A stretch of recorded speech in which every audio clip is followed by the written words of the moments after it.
Salut YouTube, je suis ravie de vous retrouver. Où est-ce que je dis? Je vous retrouve aujourd'hui pour... Aujourd'hui, je vous retrouve dans une vidéo d'explication pourquoi j'ai acheté un poulain.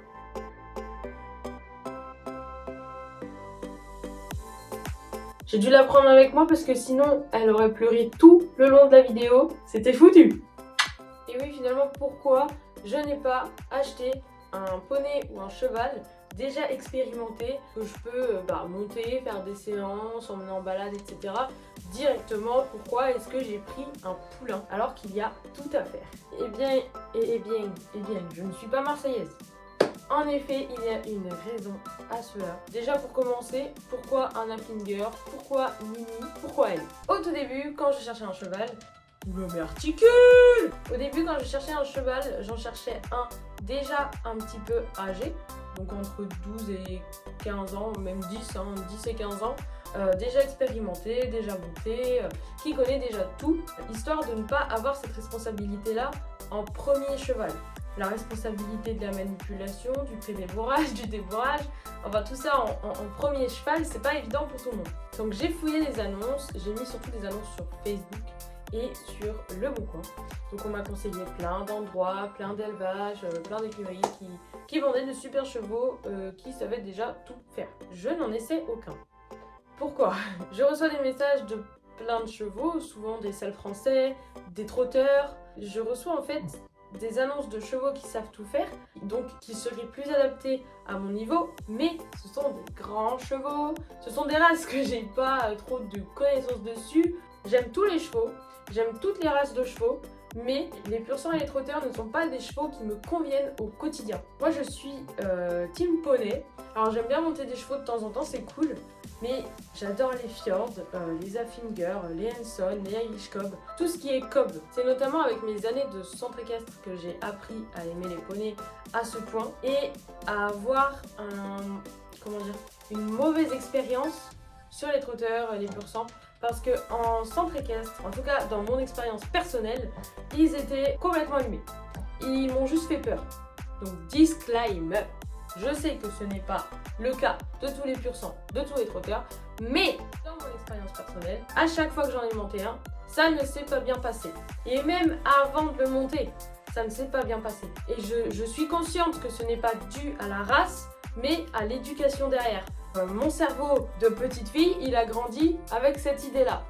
Donc du coup, j'ai pas appris à connaître ces chevaux, j'ai pas appris à me rendre compte de leur valeur, de tout ce qu'ils sont capables d'apporter. Enfin, ça peut être des amours de chevaux, mais je ne les ai jamais côtoyés de cette manière-là. Alors oui, en race de chevaux, il n'y a pas que les pur sang. Il n'y a pas que les trotteurs, etc. C'est vraiment le plus gros nombre d'annonces que je recevais. Ça m'a pas permis de connaître d'autres races de chevaux. Après, j'ai pas été chercher plus loin non plus moi-même. Et du coup, quand j'étais en centre équestre, j'ai monté beaucoup de poneys. J'ai tellement appris sur eux, année après année, que je me sens à l'aise sur eux, je suis bien. Et en 2023, je suis montée 1 an dans un même centre équestre et j'ai eu quasiment toute l'année la même ponette. Et j'ai appris à l'aimer, j'ai appris à la comprendre, à savoir comment est-ce qu'on l'a montée, connaître ses codes et tout. Et en fait, j'ai adoré.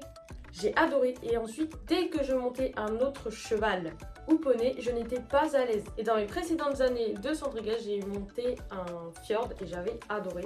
Il était devenu mon chouchou. Dans un autre club, j'ai monté un paint horse. Franchement, j'ai adoré. Pour le coup, je peux pas dire. J'aurais pu chercher du côté des paint horse. Mais enfin voilà, donc je recevais des annonces de chevaux, d'où les races et le tempérament ne me convenaient pas.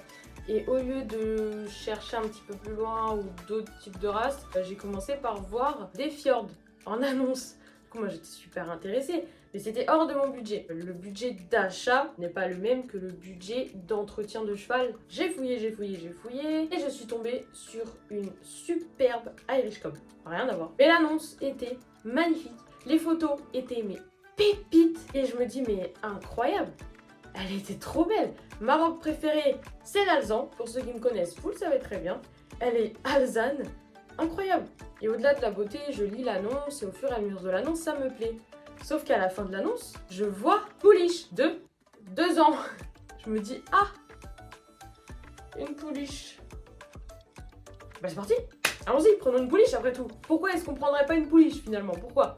Allons la voir. Donc nous contactons la dame qui la propose à la vente. On va la voir, les semaines passent, on s'attache un peu à elle parce qu'on va la voir plusieurs fois. On a découvert un peu tard qu'elle était malade. Sauf que moi, en tant que première aventure, en tant que propriétaire de cheval, je ne voulais pas commencer avec un poney malade. Évidemment que si mon poney actuel tombe malade, je m'en occupe, j'assume, je paie, etc. Et je voulais pas démarrer avec un poney déjà malade. Il y en a qui me comprendront, d'autres qui comprendront pas, bon c'est pas grave. Cette ponette me manque énormément, elle était absolument adorable, à part le fait que ce soit une pouliche, elle cochait toutes les cases. Elle avait la taille, la race, la robe, le tempérament, tout. Mais son tempérament jouait beaucoup aussi sur le fait qu'elle était malade. Donc du coup, sur cette pouliche, on tombe un peu des nues, on est très triste, on se dit bah merde, ça fait partie de la vie, c'est comme ça. Nous, on met un petit moment à s'en remettre, mais je pense qu'au fond, on s'en est même pas remis d'ailleurs, parce que on est très très attaché aux animaux. Donc du coup, je suis pas très bien, je me dis bon bah voilà, je sais pas comment faire, j'ai peur que ça recommence. C'est la première fois que je cherche un cheval, au secours. Je fais une petite pause dans mes recherches, je suis pas bien, voilà bref. Et puis quelques temps après, je vais sur Le Bon Coin et puis je fouille les annonces. Et là je vois pouliche à Finger. Déjà je craque sur son physique. Je craque, je meurs d'amour pour la photo. Donc ensuite je lis la description quand même. Absolument tout me convient. Je me dis bah au pire, étant donné que pendant ces quelques semaines, petits mois à espérer avoir la pouliche Irish Cob, je me projetais sur l'idée d'avoir une pouliche. Je me suis imaginé lui apprendre des choses. Je me suis imaginé partager des moments avec un bébé. Donc du coup, je me suis dit que j'allais rester sur le fait d'acheter une pouliche et non pas un cheval qui sait déjà tout faire. Autre raison à ça, c'est que j'ai 24 ans. Je me suis dit peut-être que à l'avenir, après avoir eu un premier cheval expérimenté, j'aurais peut-être pas forcément envie d'avoir un poulain, de partir de zéro et de tout faire. Le fait d'avoir pris un poulain à 24 ans, j'en suis très fière parce que ça me permet de grandir avec elle, d'apprendre avec elle. En fait, je vais passer les meilleures années de ma vie avec elle.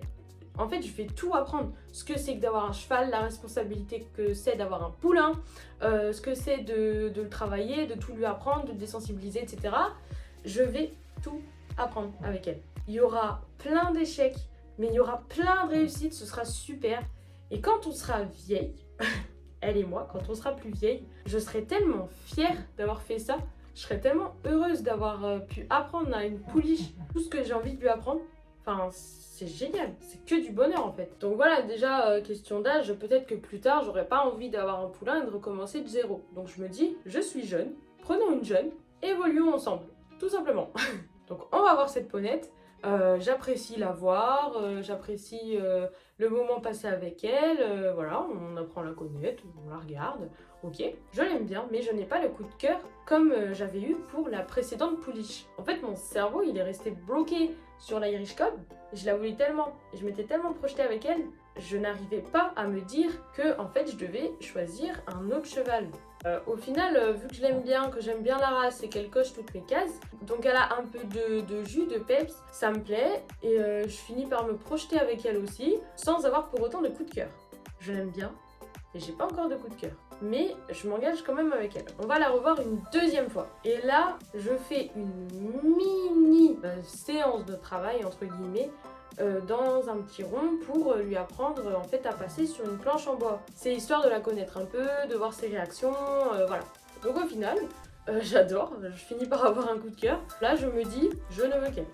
Donc on finit par la prendre. À partir de là, maintenant que j'ai craqué dessus, on signe papier de réservation, on fait une visite vétérinaire et ensuite c'est parti.